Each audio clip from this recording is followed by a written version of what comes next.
right, you have your seats. All right, cross-examination. You can sit down, ma'am. Thank you, Your Honor.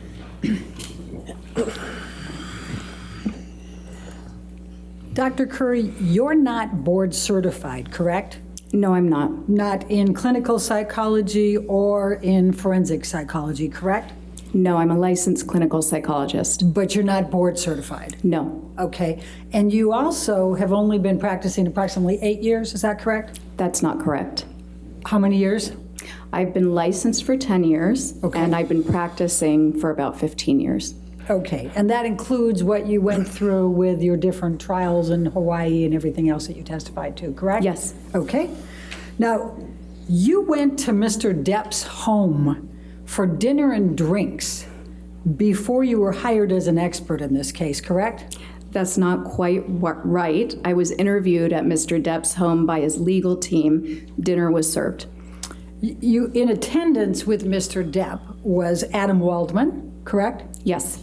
Ben Chu, correct? Yes. Camille Vasquez? Yes. Okay. And the dinner lasted approximately 3 to 4 hours, correct? Yes. And it included The interview. drinks, correct? Yes. Dinner and I believe drinks were served. Okay. And this was before you were hired as an expert, correct? Yes, this was an interview so that they could make an informed decision as to whether or not to retain me. And don't you think that's a little odd that you're getting interviewed by Mr. Depp to decide whether you're going to testify adversely against Amber Heard? I was interviewed by the legal team. Okay. And Mr. Depp was present. It was his home, correct? Yes. And he was serving dinner and drinks. He was correct? not serving dinner and drinks. Well, it was at his house at his behest, correct? Yes, it was at his house. Okay. And you were contacted by Camille Vasquez, somebody you knew in the community, in February of 2020. Is that correct? I knew of Ms. Vasquez professionally. We live in the same city, and I work with many attorneys. Okay.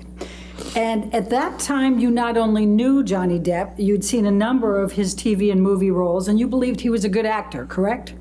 Not correct. I did not know Johnny Depp. I had you knew seen of several of him. his movies. You knew who he was? Yes. Right. And you believed he was a good actor? Yes. Correct? Okay. And then you provided an expert designation in this case before ever seeing Amber or having an opportunity to review any documents or records. Isn't that correct? I did not provide an expert designation. That's an attorney thing.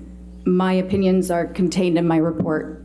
Let's pull up Plaintiff's Exhibit 884, please.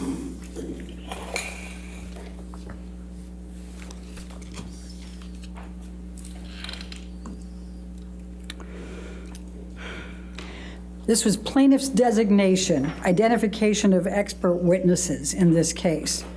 And this is dated February 2021. That's a year after you went to dinner at Mr. Depp's house, correct? Yes. Okay.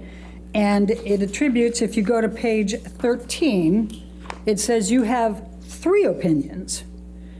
The first of those is that Amber Heard, quote, exhibits patterns of behavior that are consistent with co-occurring cluster B personality disorder traits, especially borderline personality disorder. Did I get that right? I'm reading that here. That is not my opinion. Okay. Well, but it's a current opinion, but this was not an opinion of mine then. I didn't have any opinions at that time. It says Dr. Curry will testify, correct? That's what it says, yes. Okay. And this is a signed pleading, correct? On behalf of Mr. Depp. I'm not sure I understand what that means. You don't understand what a signed pleading is? No. Okay. Do you understand that Mr. Depp's counsel prepared this and served it on Ms. Heard's counsel? I'm not an attorney. I don't understand necessarily all of these procedures. Okay. Are you aware that Mr. Depp is on an audio recording years earlier taunting Amber Heard that she has a borderline personality disorder? I was made aware of that in this case, yes. So you did, is that one of the audio not tapes you necessarily listened to? taunting, but I do recall hearing that Mr. Depp had used that phrase. So it's a coincidence that you now think she has those attributes after the attorneys listed it in February 2021 before you'd looked at anything, and Mr. Depp had made that accusation to Ms. Heard years earlier. My opinions aren't based on coincidence. It's objection, I'm Okay. sorry, Dr. All right. H. Yes. Compound, I'll sustain the objection. All right, it's a coincidence then that you came up with symptoms of borderline personality disorder years later after Mr. Depp has been taunting Ms. Heard in an audio tape. I calling her- can't speak to whether or not there's a coincidence. What I can tell you is my opinions are based on the results of my evaluation. And it's a coincidence that Mr. Depp's counsel attributed that to you, that said that to you in February 2021 before you'd looked at anything, correct? I'm not sure. Okay. Now, would you agree that a disproportionate number of women are tagged with a diagnosis of borderline personality disorder? No, that's not quite right. 75%? The way you phrased it is not quite right. Tell me what's right. Okay, so there are more women who have been diagnosed with bipolar disorder than men. It's more prevalent in women. And trauma can cause borderline personality disorders, can't it? No. Never? Right now, we know that there are people who have borderline personality disorder who have sustained childhood trauma. There are also people who have borderline personality disorder who have had no childhood trauma. So like most personality disorders, and really like most mental health issues in general, there seems to be both a biological component. In this case with borderline personality disorder, the research tends to support a genetic component and possibly a neurological component. And then there is also possibly an environmental component triggering those genetic markers. Do you know the percentage of women who are victims of IPV, intimate partner violence, or domestic abuse who are diagnosed with borderline personality disorders? I can't tell you the percentage off at the top of my head, but I do know that there is a larger, women with borderline personality disorder tend to have a higher prevalence of being involved in intimate partner violence relationships, being the receiver of violence, and being the perpetuators of violence. Now, you've never been asked to testify or serve as an expert with respect to whether someone has a bipolar disorder. Is that correct? A bipolar disorder? Yes. That's not correct. Okay.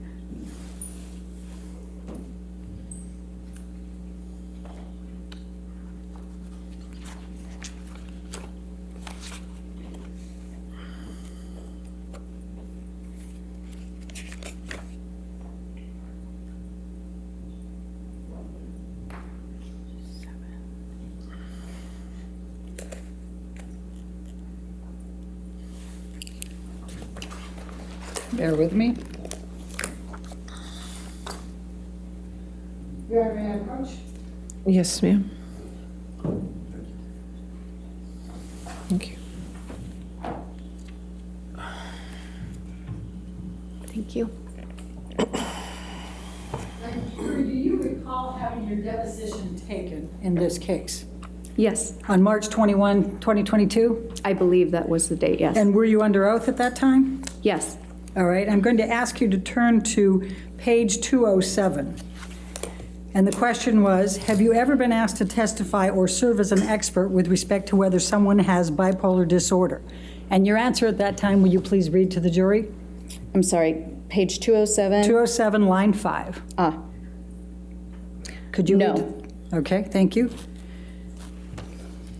Now, when this designation was served in February of 2021, you had not rendered an opinion that, quote, Ms. Heard exhibits patterns of behavior that are consistent with co-occurring cluster B personality disorder traits, especially borderline personality disorder, correct? I'm sorry, I missed the first part. What was that? When this designation was served that you have in front of you as Plaintiff's Exhibit 884, Oh, okay. you had not rendered an opinion that, quote, Ms. Heard exhibits patterns of behavior that are consistent with co-occurring cluster B personality disorder traits, especially borderline personality disorder, correct? No, I had not rendered any opinions. My opinions weren't finalized until after my evaluation. Right. So when this came out, you had not rendered that opinion? I had not rendered that opinion. Okay. The second opinion that's listed in the February 2021 is that Ms. Heard repeatedly and characterologically perpetuated severe physical and psychological intimate partner violence, IPV, toward Mr. Depp over the course of their relationship. End of quote. Did I read that correctly? It says perpetrated, but other than that, yes. Okay. And so is it correct that that this pleading says in February 2021 that you are going to testify to that? This document, yes. Okay? It says that. And you have never been asked to testify as to whether anyone has behaviorally or characterologically conducted conduct that suggests they may be an IPV perpetrator, correct? I have to ask that again because I stumbled. Okay, I can't thank do you. characterologically. That one's just a Okay. tough one for me. Okay. You have never been asked to testify as to whether anyone has behavioral or characterological conduct that suggests they may have been an IPV perpetrator, correct? No, I've never been asked to testify for that. Okay. And that was not your opinion in February 2021, correct? No. And in fact, you do not hold that opinion now, and you were not even asked to provide such an analysis or opinion. Isn't that correct? No. Or that is correct, That's yes. correct. Okay. And you have never held that opinion, correct? No, that is correct, yes. Okay. And your third opinion, if we can go to page 14, was that Ms. Heard exhibits patterns of behavior that suggest her allegations of abuse against Mr. Depp are false, end of quote. Do you see that? I see that. You said it's my third opinion. That is not my opinion. All right. But in this pleading, it says that you will testify to that, correct? Yes, that's what this says. Okay. And that was not your opinion in February 2021, was it? No, as I said, I had not formed any opinions at that time. I had just been retained. Okay.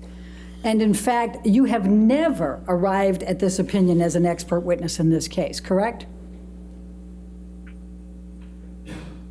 In terms, no, the opinions that I've rendered are provided in my report. And They're what I'm testifying to today. And you have never arrived at this opinion as an expert witness in this case, correct? Objection made.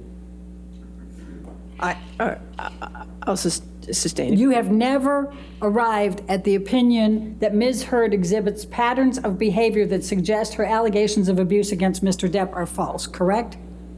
That's correct. Okay. And in fact, you've said that has never been my opinion, correct? What I'm saying is that the opinions in here, these are not my opinions. My opinions are provided in my report. Can you please turn to page 255 of your deposition?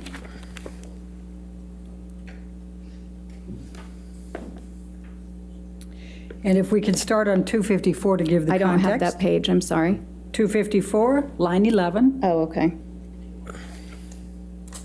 And the question is now, the next one is, quote, Ms. Heard exhibits patterns of behavior that suggest her allegations of abuse against Mr. Depp are false, end of quote. Was that your opinion in February 2021? And you answered at that time, no, correct? That is correct. And then I asked, have you ever arrived at that opinion in the time that you have served as an expert witness in this case? And your answer was, could you read that to the jury, please? Yes. So no, it's not the task. I was cut off, essentially what I said then was, no, Dr. that's Curry, not the task of Dash. That was never my task to determine. Can I say what that means? No. And then the Okay. question is, so is it fair to say that you have never arrived at an opinion that, quote, Ms. Heard exhibits patterns of behavior that suggest allegations of abuse against Mr. Depp are false, end of quote. And what was your answer? Well, there was an objection. All right, I'll read it for you if you're having difficulty. no, Your I- answer was, under oath, correct. That is not my opinion. That has never been my opinion. Isn't that what you Correct, said under yes. oath on March 21st? Okay. And then I wrote, then I'm going to ask you, do you know who wrote this portion of the designation suggesting that these were your opinions in February of 2021? And what was your answer? I said no. Now, As of the time of this initial expert designation, you had not reviewed any materials, reached any opinions, correct? I believe I had just started to review materials. I believe that I indicated that in my deposition. I had not yet rendered any opinions. I hadn't completed my review, and I hadn't conducted an evaluation. Okay. And in fact, you've never testified as an expert on IPV, intimate partner violence, isn't that correct? I believe that is correct, but I may not be remembering all of my cases. Oh, let's go to page 200. Okay?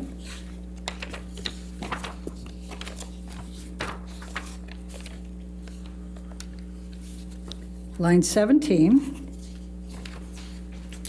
My question was, have you ever testified as an expert on IPV? And your answer under oath then at line 22 was what? Oh, gosh, let me catch up. Line 22. No.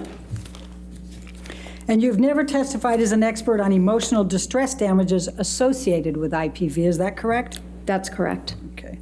And you've never been asked to testify with respect to emotional damages associated with domestic violence or abuse, isn't that correct? Again, I'm reluctant to say that's correct because with 15 years of experience, a lot of my cases have been complex, and that may have been a component, but I don't remember explicitly a case being just about that. Let's go Correct. to page 199, line 20. My question to you was, have you ever been asked to testify with respect to emotional damages associated with domestic violence or abuse? And your answer under oath at that time was? No. I've not, right? Sorry, I hadn't found the page in time. Okay. You said, no, I've not. But I have right? not. Okay. Now, you also have never been asked to testify on whether an individual is being truthful in saying that they are a survivor of IPV. Is that correct? That's correct. Okay. And you have never qualified as an expert to speak to whether a person suffered from IPV, intimate partner violence, or was a victim or survivor of IPV. Is that correct? That's outside the task of a psychologist to determine whether an event occurred. We assess behavior, we assess mental status, we don't detect crimes.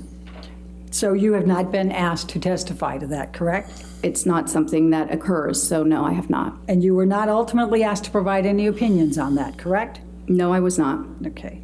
Now, you did not disclose in any of the designations or your report that you had met with and had dinner and drinks with Mr. Depp, did you? I'm sorry, can you repeat that one more time? Yes, That you did confused not me. disclose in any of the designations or in your report that you had dinner and drinks with Mr. Depp, correct? I did not disclose that I was interviewed by the legal team, no. I asked a different question. Are you trying to resist that you didn't have dinner with Mr. Depp and drinks? I'm not trying to resist that, but it's not quite right. You did What you're have dinner with stating. Mr. Depp, did you not? I did, with And his you had legal drinks team with and Mr. Mr. Depp, Depp. did you not? And what? You had drinks with Mr. Depp, did you not? Drinks were served. This was over 2 years ago. I may have had a drink with dinner, yes. In fact, you thought you had a mule something, right? Possibly. Yes, okay. And you didn't disclose that you had met with Mr. Depp, Mr. Waldman, Mr. Chu, and Ms. Vasquez at Mr. Depp's house for 3 to 4 hours and had dinner and drinks, correct? I did not disclose that. It's not significant to the report. You don't think that's significant, correct? I don't. Okay. But you've never been asked to meet with a client in his counsel before being retained as an expert, either before or after, have you? No. And you justified that it was okay in this case because it was a high-profile case. That's not quite right. I justified it in this case. Actually, I sought consultation about it. First of all, the person who had retained his attorneys was unable to come to my office with his attorneys. And yes, this is a very visible case. It's been going on a very long time. And I understood that there would be a need to interview me and make an informed decision about my qualifications.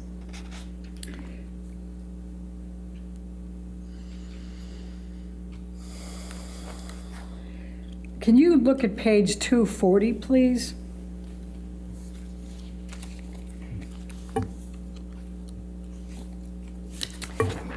Line 3 is my question. Would you agree it's highly irregular to meet with the subject in a litigation?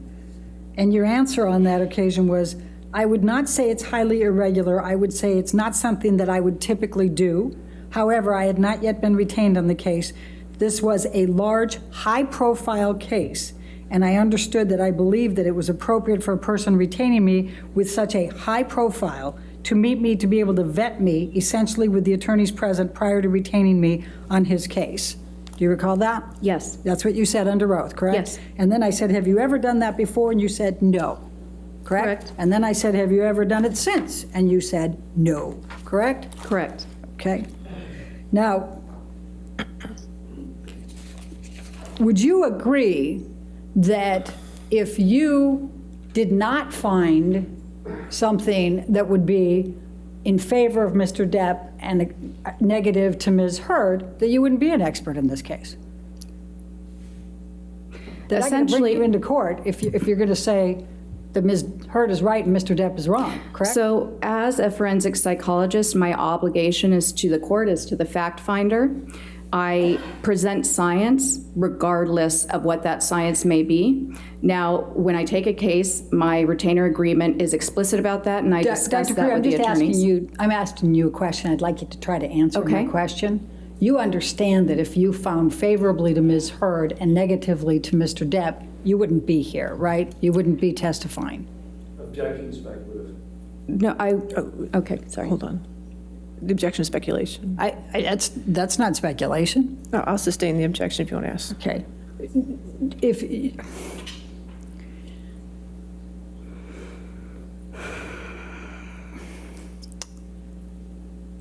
goes to bias, Your Honor.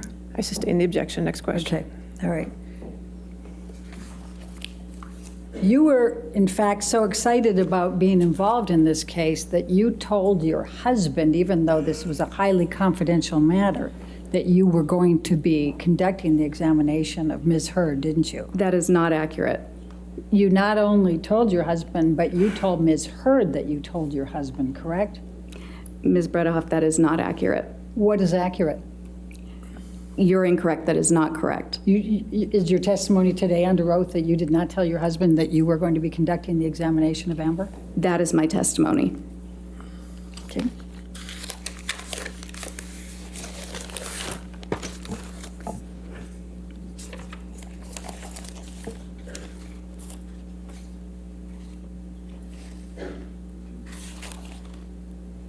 Let's go to page 306.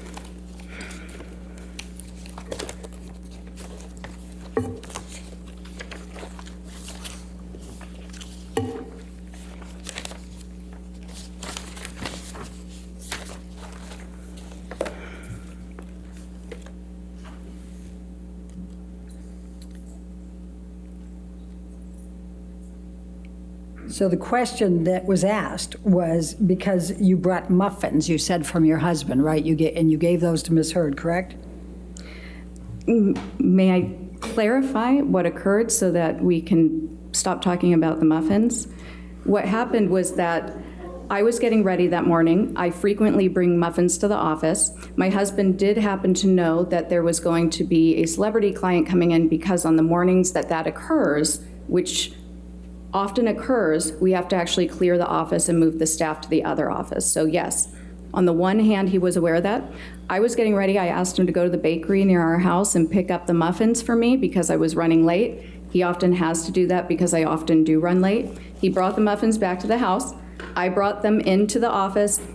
Ms. Heard and I enjoyed the muffins together. I think I made a comment to her along the lines like, we can thank my husband, my husband got these for us today, meaning he purchased the muffins. We are now enjoying them because of him. Did you say on pages 305 and 306 that you frequently have examinations of high-profile clients? You want to just take a quick look and tell us? What, 305, 306? Yeah, that's where we're talking about it. Is there a line you'd like me to look at? You can start with 15, line 15, 305. Just read through that and tell me whether you said anywhere in there that you have a lot of high-profile examinations, you do this frequently. Objection to improper impeachment. I don't agree. I want you to approach, please. So why did your husband get the muffins for Amber Heard? He did not get the muffins for Amber Heard. He knew you had a high-profile client, and you were preparing for a very long time, and you asked him to pick up the muffins, correct? I asked him to pick up the muffins for me, yes. Okay. Now, would you agree that domestic abuse can be verbal? Absolutely, yes. Would you agree that domestic abuse can be emotional? Yes, certainly. Would you agree that domestic abuse can be psychological? Yes. Would you agree that domestic abuse can be physical? Yes. Okay. Now, you indicated, and I believe you testified in your direct, that it's very important to review the treatment records before forming opinions. Is that correct? Yes. Okay. In fact, that's the first thing you would do, correct? Not necessarily the first, but it's part of the evaluation. Let's go to page 261.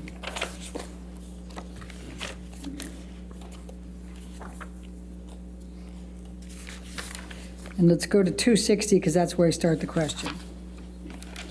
The question I asked was, and do you recall whether you'd review any of these by the designation on February 19, 2021? And you said, okay, I can't say for certain. What I can tell you is that knowing my normal procedure, I would have reviewed the treatment records first. Did you testify to that under oath then? Yes. Okay. Now, before we start getting into the ones that you testified about, I just want to be really clear about what you actually have as an opinion with respect to the borderline personality disorder and the histrionics. You didn't diagnose, you didn't actually have a DSM-5 diagnosis that Amber Heard suffers from either borderline personality disorder or histrionic personality disorder, correct? That's not correct. In fact, your report says Ms. Heard demonstrates psychological symptoms of a combined borderline and histrionic personality disorder. Would you agree? Yes, I did say that in also what designation was that? I believe January 18th that report was included? Yes. Okay. And that's what you said at that time, correct? Yes. Okay. I said a little bit more than that as well. You said, and I'll read it, I'll quote it, quote, based on the combined results of my interview with Ms. Heard, behavioral observations, psychometric test data, and review of the available records, Ms. Heard demonstrates psychological symptoms of a combined borderline and histrionic personality disorder, BHPD. That's Yes. what you wrote in your report as one of your conclusions, correct? And that's a DSM-5 diagnosis. And it did not say that you were diagnosing with a DSM-5 for borderline personality disorder or histrionic personality disorder, did it? That's what it says in different semantics. Oh, so what you meant to say... It did not use the words you just said. Now, let's talk about the treatment records that you said that you reviewed. But I'm going to start with Rocky Pennington. Your testimony was that out of the blue, Amber hit Rocky Pennington, correct? I can't remember exactly what I said, but I did reference Ms. Pennington's deposition that Ms. Heard struck Ms. Pennington in the face. In Yes. fact, Ms. Pennington testified that she hit Ms. Heard. And in response to that, she can't recall, but Ms. Heard either pushed or slapped her, correct? I don't recall. That's a pretty important distinction, don't you think? My recollection is that there was some sort of violence both ways in the relationship. Either way, it seemed that both of them might have been unstable. I'm only evaluating Ms. Heard. So now we have an evaluation of Rocky Pennington No, from... I just said, but that was not relevant to my opinion because I'm only evaluating Ms. Heard. But you testified to that on direct that that was a factor, right? Yes. Okay. Well, wouldn't it make a big difference if Amber struck first or just responded back? Given the dynamic, not necessarily. No, it would not have. So now you're an expert on Rocky Pennington and her dynamics with Amber Heard.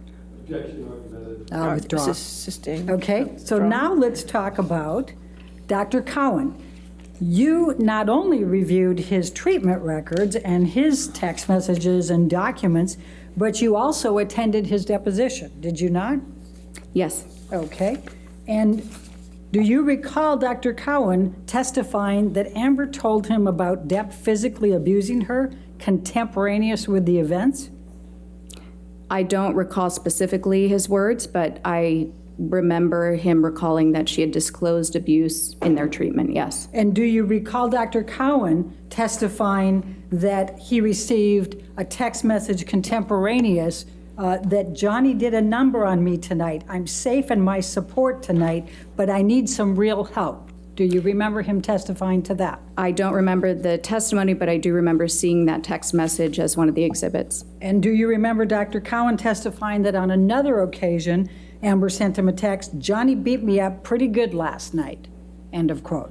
Again, Not in this Constance. She can rely on it. She testified. Overrule. Thank you. Thank you, Your Honor. I didn't need to argue that hard, I guess. Do you recall that?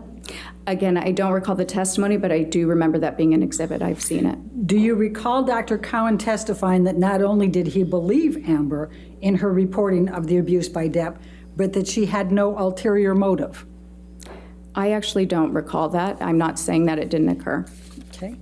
Do you recall Dr. Cowan testifying that he believed the relationship was toxic and he was concerned for Amber's physical well-being? I do recall him saying that he believed the relationship was toxic.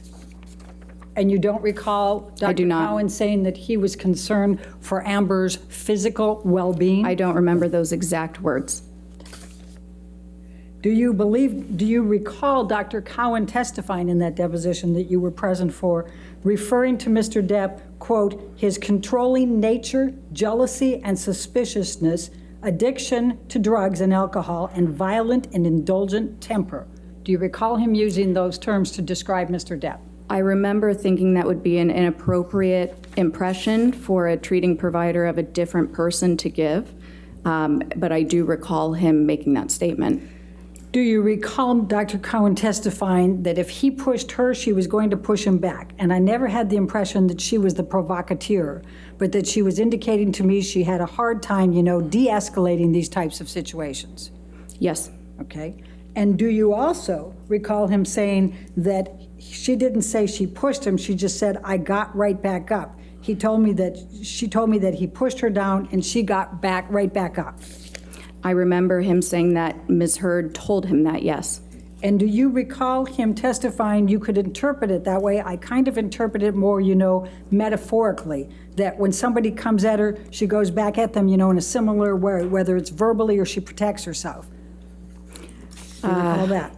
I recall something along those lines, but it was a 6 or 7 hour deposition, so the specifics are not fresh in my mind. Do you recall Dr. Cowan specifically testifying that he believed Amber Heard when she reported the physical abuse by Mr. Depp?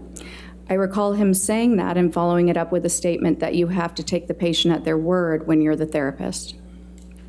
You recall that? Yes. Do you recall him saying that he believed her? That he found her believable? Yes, that he found her believable. Okay. Now, you also testified about Amy Banks. Do you recall that? Yes. And before we go there, Dr. Cowan has been a clinical psychologist for 40 years, correct? I'm not sure. Okay. Well, he testified to that, didn't he, in the deposition? I don't recall. And he also saw Amber Heard for over 2 years, correct? Yes. From 2014, approximately August 2014 to 2000 through 2016, correct? Yes, he did. For a period of time, would you agree? Okay. And he also testified that he did not diagnose Amber with borderline personality disorder. Do you recall that testimony? He also testified that he doesn't use diagnoses, but yes, I do recall that. And do you recall that it was those words were in his notes, but he said he had written that down, but then he discounted it and determined that that was not correct for her? Objection. All right, you want to approach? All right, now let's jump to Amy Banks. Dr. Banks is a psychiatrist, correct? Yes, And in fact, she went to medical school at Georgetown, and she did her psychiatric training at Harvard Medical School, correct? I believe that's correct. I don't recall 100%. All right, and she was a psychiatrist in Massachusetts that Amber Heard had reached out to Yes. after the Australia incident to try to help her relationship with Mr. Depp, correct? Let me back up. You attended Dr. Banks' deposition as well, did you not? Yes, I did. And Dr. Banks testified to that, correct? I don't remember if she testified to that. I don't have the notes right in front of me or the deposition transcript. All right. Do you recall Dr. Banks testifying that she understood that Amber was in a relationship with Johnny Depp that had gotten violent and out of control? I don't recall specifically, no. Do you recall Amy Banks testifying that they had physical altercations and his drug use had escalated and Amber felt she was at risk? I don't recall. Do you recall Amy Banks testifying that Amber was reporting the violence by Mr. Depp and it was not consensual? I recall Dr. Banks stating that Ms. Heard was reporting violence to her, yes. I do not recall a statement about consent. Do you recall Dr. Banks testifying that there was discussion about Mr. Depp cutting off his finger, and she said only that it was a middle of one of these very kind of out-of-control escalated fights, and that did make a fairly big impact on me? I remember something like that. All right. And do you recall Dr. Banks saying it was a whole other level? As I remember it told to me, he actually cut off a part of his finger during one of these altercations, meaning, to me, the way I digested that, if you will, was that things had gotten particularly out of control. I do not recall that exact statement. I'm not saying it didn't occur, I just can't recall it. All right. And you recall that Mr. Depp was in sessions with Ms. Heard with Dr. Banks, correct? Yes.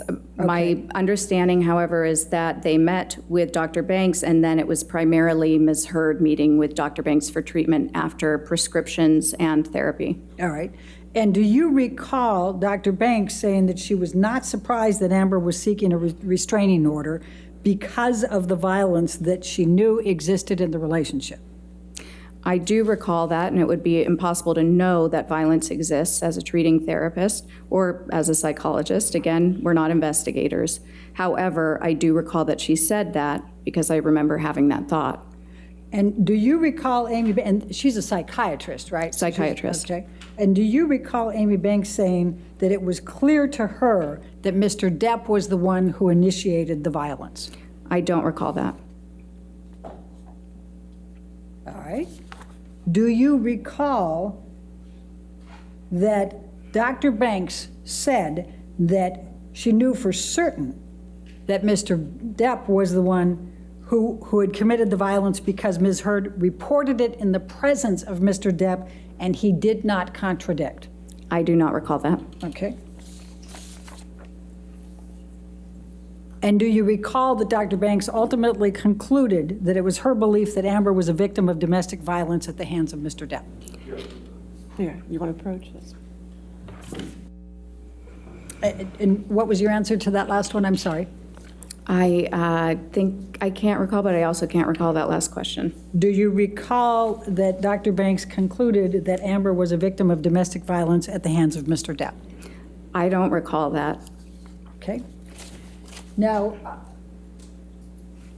you also reviewed the records of Laurel Anderson and you reviewed her deposition, is that correct? Let me refresh my memory for a moment. I reviewed Dr. Anderson's deposition, yes. Okay, and do you recall that she reported that Amber Heard had reported physical violence by Mr. Depp to her? I recall that she said that Ms. Heard had reported that, yes. Okay, and do you recall that she said that it changed over time? I don't recall that specifically. Okay, and do you recall Dr. Anderson saying that she had witnessed her face being bruised after the December 15, 2015 incident? I don't recall that. You don't recall that, okay.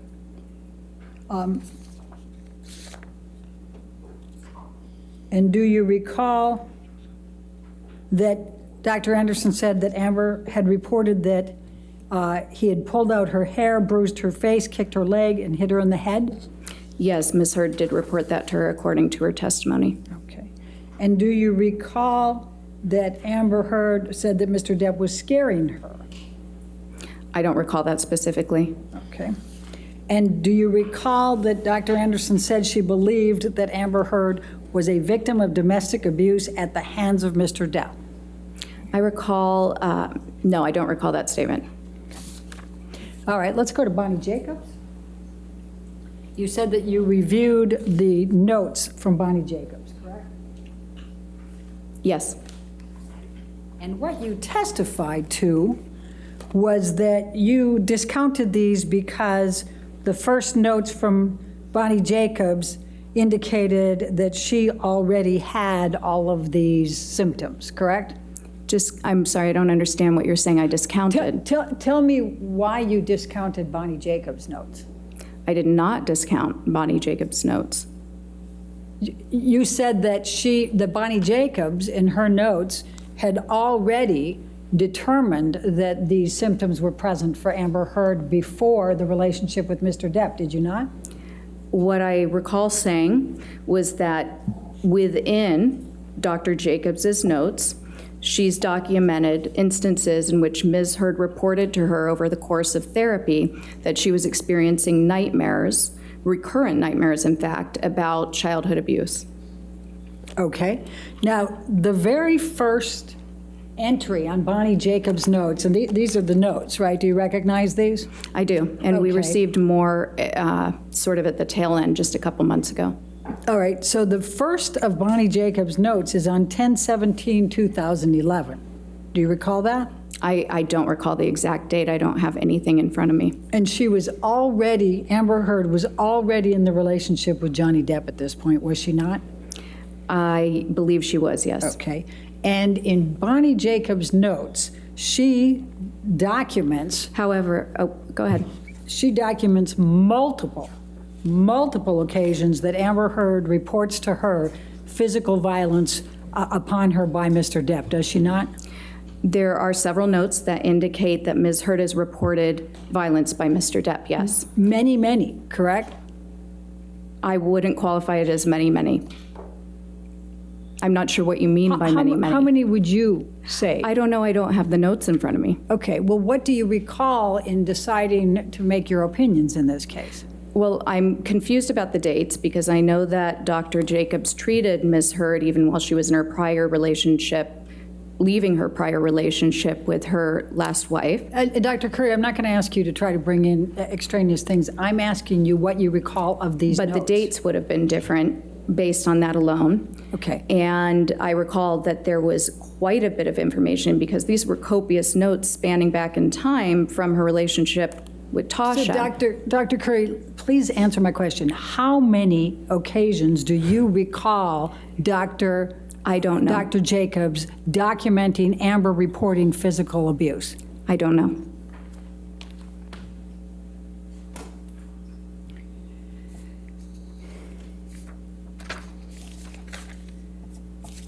Now, you also said that you listened to audio tapes in this case, correct? Yes. Did you hear Mr. Depp admitting to headbutting Ms. Heard? That is not what I heard. You didn't hear that? I heard a conversation about headbutting. I did not hear him, as you said, admit to headbutting Ms. Heard. Okay, that's your characterization of it, correct? Yes. Okay. Did you see the videotape of Mr. Depp in the kitchen? Yes. Okay, did Ms. Heard imagine that or create that, or was she responsible for that somehow? Objection, I respect it. I'll sustain the objection. Next question. Okay. What, if any, impact did that have on your opinions, watching Mr. Depp in that video? I'm not sure it was one of many pieces of the exhibits and other collateral data that I considered. I'm not sure what the direct impact was or if that could be measured. All right. Now, counsel asked you whether you had conducted any type of examination on Mr. Depp, and I believe your answer was no, correct? No, You did not review any medical records or psychological records from Mr. Depp either, did you? I reviewed all of the records that were available. Do you recall reviewing medical and psychological records on Mr. Depp? Yes, Do you recall Dr. Blaustein referring to Mr. Depp having rage? no, I actually recall him referring to Ms. Heard in that note. Your testimony is that Dr. Blaustein was referring to Amber Heard as having rage? I transcribed several of the notes, and I may be missing a time when I said that about Mr. Depp. The handwriting was very difficult to transcribe, but there was one instance in which I recall transcribing him stating that Mr. Depp reported that Ms. Heard had rage. Dr. Blaustein's deposition was taken, was it not? I don't recall. Do you recall, so I take it then you don't recall him testifying that Mr. Depp told him he had rage and demons? I don't recall. Do you recall Dr. Blaustein testifying that Mr. Depp looked at his wife Amber like his mother or his sister that he didn't like? I haven't seen his deposition. I don't recall that. Okay. Now, did you see and do you know whether Mr. Depp has ever been diagnosed with any personality disorders? That's not relevant to my task to conduct an evaluation of Ms. Heard. So would I do not know that he has had one. It was not in the records that he did. All right. So one way or the other, you don't know whether Mr. Depp suffers from any personality disorders. That's not my task. Okay. Let me go to IPV perpetrators. Would you agree that accusations of infidelity can be considered one of the characteristics of a personality perpetrator of IPV? It can be a characteristic of a lot of things. It is something that can be weaponized if somebody is trying to or is having rage toward their partner. Let's go to page 270.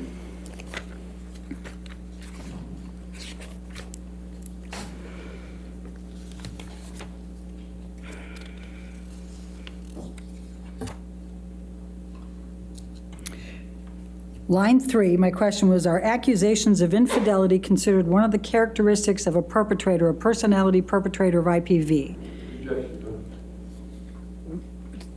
The objection. The question is vague and ultimately ambiguous. I don't understand the objection. I'll overrule the objection. And your answer under oath at Can that you time? remind me of the page? I thought you Page would... 270, line 3 was where my question was. Okay. And your answer is at line 8. You said it can be, correct? Yes. Okay. And interrogating your partner about unfounded accusations of infidelity can be abusive. Would you agree? It can be if they're unfounded, yes. Okay.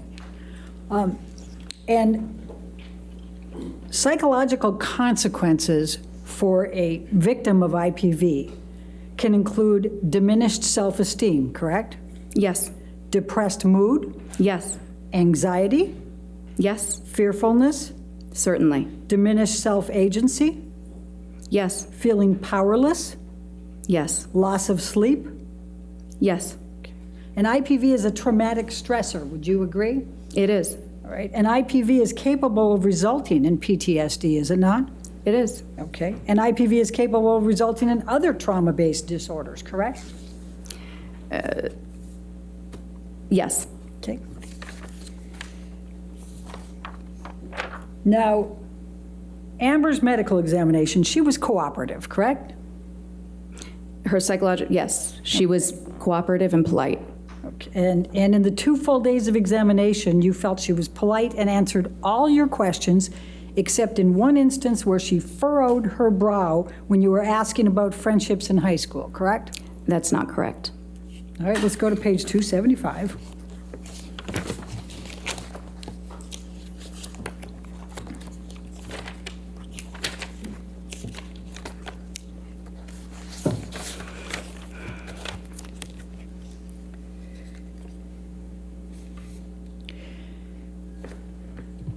So we start on 274 with the, was she polite? You said yes. Was she cooperative? Yes. Did she answer your questions? For the most part, yes. This is, now we're on page 275, lines 4 and 5. And then my question was, did she at any time become combative or unfriendly with you or angry? And your answer was, there was one instance in which she appeared annoyed and the posturing forward a bit, more assertive tone, furrowed brow, when I was questioning something, following up on data that had been inconsistent about friendships in high school. Other than that, she was very polite. Is that your answer at that time? That was my answer at that time, and it's inconsistent with the question you had just asked me. And would you agree that appearing for this examination with an expert who had been retained by Mr. Depp more than a year earlier might be a little stressful? Yes. Okay. And in fact, not only had you been retained by Mr. Depp, but what had been communicated by Mr. Depp's team was that you had called Amber Heard a liar and a perpetrator of abuse, correct? First of all, I'd like to clarify that I was not retained by Mr. Depp. I was retained by Mr. Depp's counsel. And what I can say that, yes, any examinee in a forensic context, you would consider that they're probably stressed. All right. Would you agree that all perpetrators of IPV have anger management issues? Yes. And a large portion of IPV perpetrators have substance abuse issues? It's one of many factors that correlates with intimate partner violence, but there are certainly many people who perpetuate intimate partner violence who do not have substance abuse issues. All right, let's go to 131, line 17.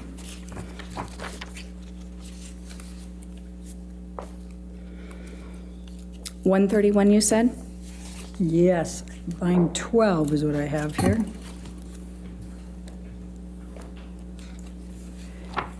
And I'm talking about, you said, and just to give context, remember I was asking you what percentage of people you treat that are perpetrators, and you'd said 5%. Do you recall that, just for substance? I see that here. Okay, and then I said, of the 5% that are IPV perpetrators that you've treated over the last 8 years, how many of these perpetrators have substance abuse issues? And your answer was? I see that I answered with a figure of speech, a large portion. Okay, thank you. And it's common for the perpetrator to essentially gaslight the victim, accuse them of being the perpetrator. Would you agree? Are you in a different area, or are you asking me a separate question? I'm asking you a question. Oh. And it's common. Sorry, can you please repeat it? Yes. And it's common for the perpetrator to essentially gaslight the victim, accuse them of being the perpetrator. Would you agree? That's exactly how it was asked in the deposition, so I'm I trying to be understand. It perfect. is a compound question. I'll sustain the objection. And it's common for the perpetrator to essentially gaslight, I don't think that's, Your Honor, I think it's just one question. Let me try it. To gaslight the victim, isn't it? That's a characteristic of psychological abuse, yes. Okay, and it's common then for them to accuse them of being the perpetrator, the victim. That's a characteristic of abuse from women perpetrated against men. It's actually very, very common.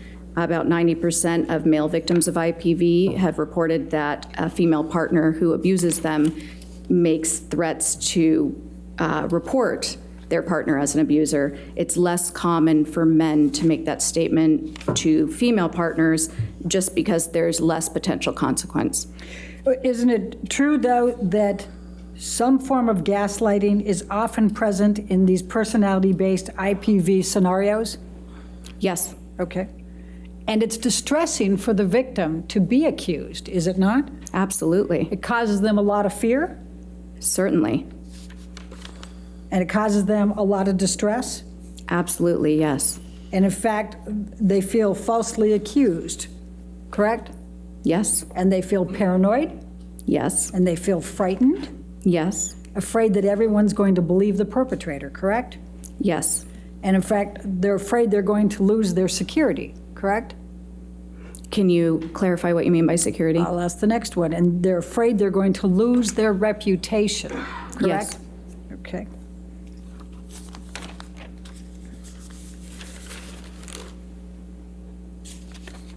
Now, let's talk about the testing for a moment.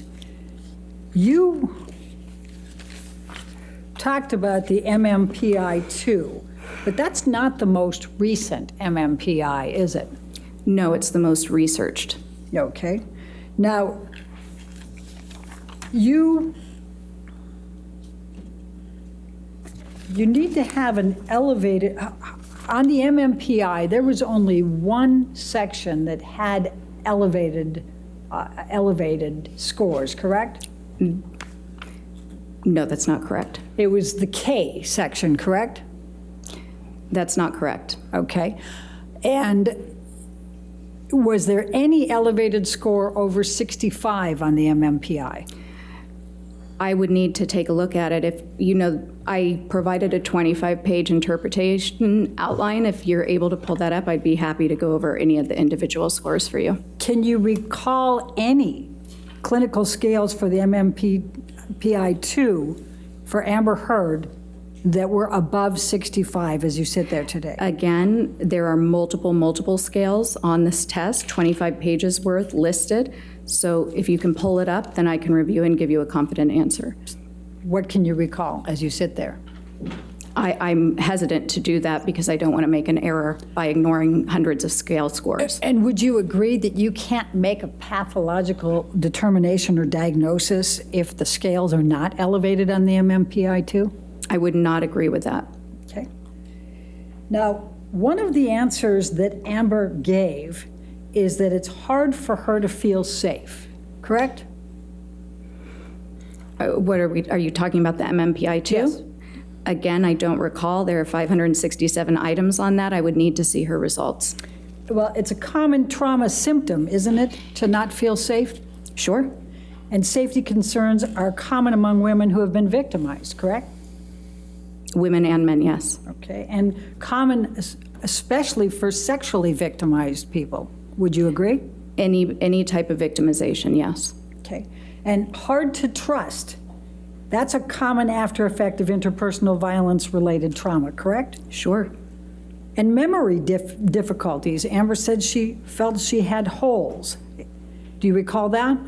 I do, and her account was different than typical memory difficulties with trauma. It is common for individuals who have experienced trauma. And it's actually to not have- common. No, it's a symptom, but it's the least common.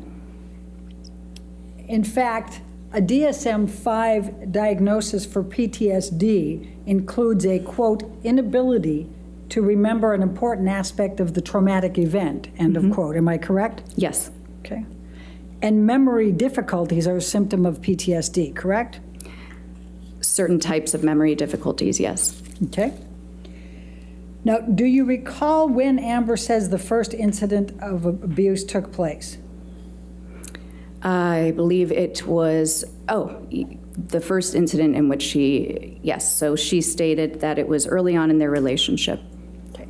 Do you recall it I involving? don't recall the exact date off the top of my head. Do you recall it being a tattoo, something related to a tattoo? I do. Okay. Now, if someone had been subjected to a 4-year relationship characterized by repeated IPV, they can have symptoms, correct? Yes. Intense anxiety, Yes, certainly. depressed or irritable states, Actually, it's not so much states. When you're looking at a real trauma reaction, it's pretty persistent. It's less of these transient states. intimate problems, Yes. relationship difficulties. Yes. And these are symptoms you're also attributing to the personality disorder, correct? Yes, there are some key differences. Okay. Now let's talk for a moment specifically about a couple of the profiles on the MMPI. This is not an exaggerated profile for her, is it? No, actually, that was something unique. When she completed objective broadband measures, where the questions, you don't know what the questions are getting at, they seem completely random, she raised scores that indicated that she was trying to minimize any mental issues and appear completely free of pathology. When she took tests that asked questions that were specific to trauma, that's when you'd see these extreme exaggerations. All right, let's go to page 337.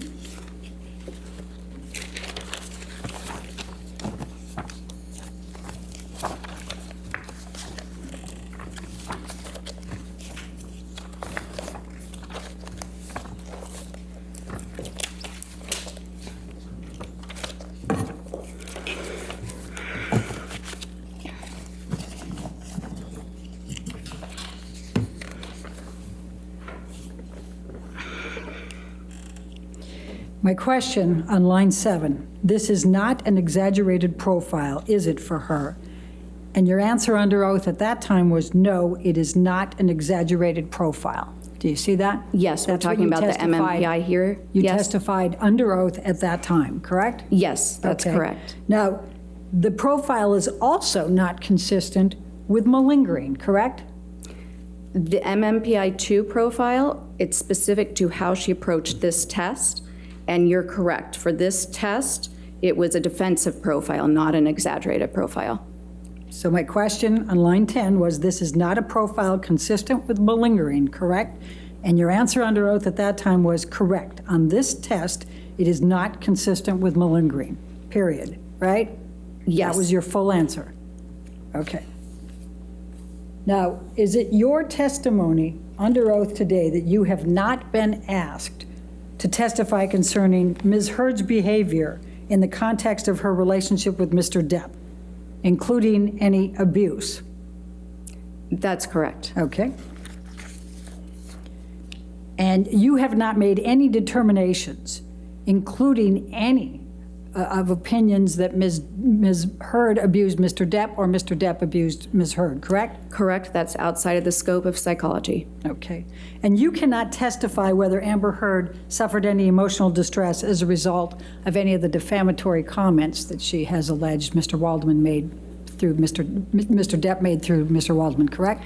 What I can testify is that there was no indication of a decline in psychological functioning showing any injury since she's been with Mr. Depp. You cannot testify one way or the other on that, correct? Your Honor, may we approach? Okay.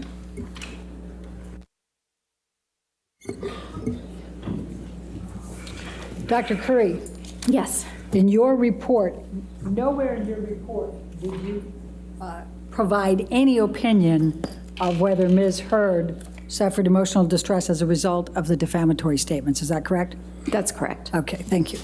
I have no further questions. All right, redirect.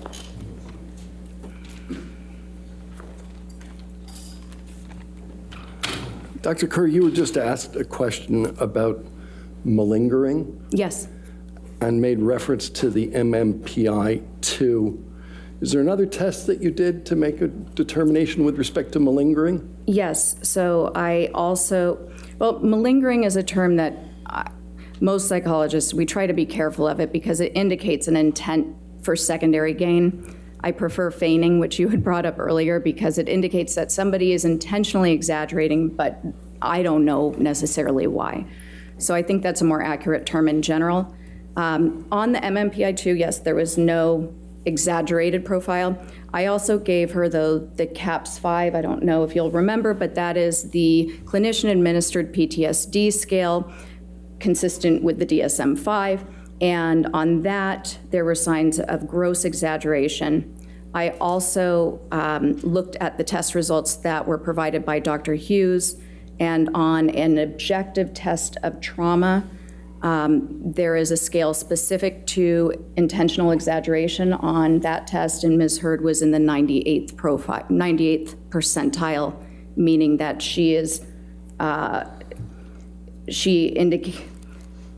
she had engaged in extreme levels of exaggeration. Thank you. You were asked about intimacy problems, relationship difficulties associated with IPV, and you then said there were some key differences. Yes. What are those? So what you see when we're talking about the personality disorders is there is a very consistent pattern of the aggression, the violence, the irritability. First of all, it's escalated. But second of all, it occurs when there is either, for the borderline component, a threat of abandonment, a perceived slight, feeling like the person is about to leave you, about to walk away to get some space from an argument. It also occurs to a more mild extent, but when there's a loss of attention and a need to manipulate to try to get that attention back. But it's not, when somebody has PTSD, that irritability is sort of at a low, constant level, or it's completely random. For instance, you might have a Vietnam vet who went straight to bars for a period to get into fights with the hope that he would kill somebody and just self-destruct.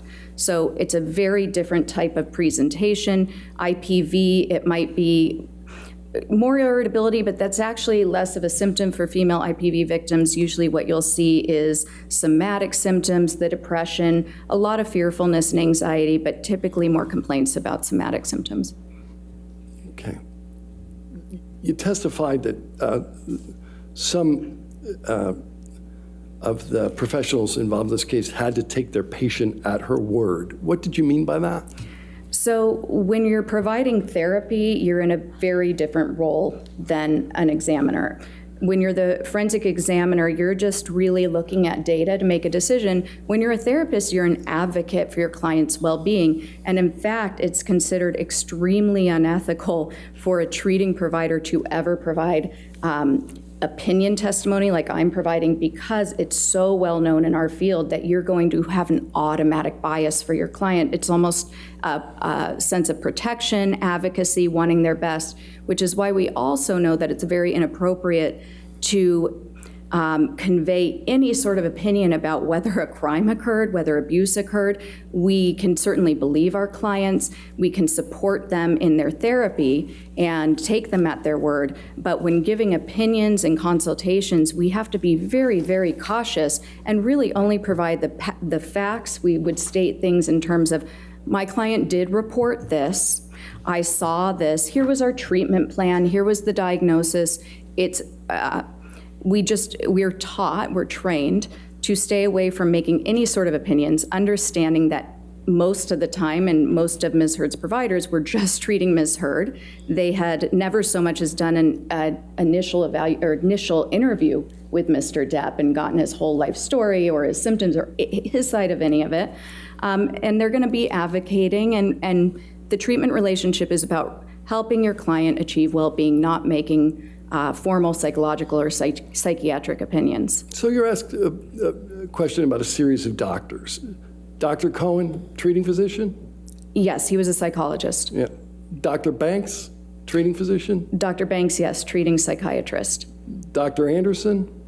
Yes, treating psychologist. Every one of them had to take Amber Heard at his word, right? Yes. Excuse me. Oh, overruled, I'll allow it. Thank you. No further questions. All right. Is this witness subject? Yes, sorry. Is this witness subject to recall? Oh, yeah, for rebuttal. All right. Since you're subject to recall, Dr. Curry, please do not discuss your testimony with anybody, and please do not watch anything of this trial, okay? All right, Got thank it. you. Thank you. You can stay there for a moment. Okay. All right, ladies and gentlemen, we'll go ahead and take our afternoon recess for 15 minutes. Do not do any outside research and don't talk to anybody, okay?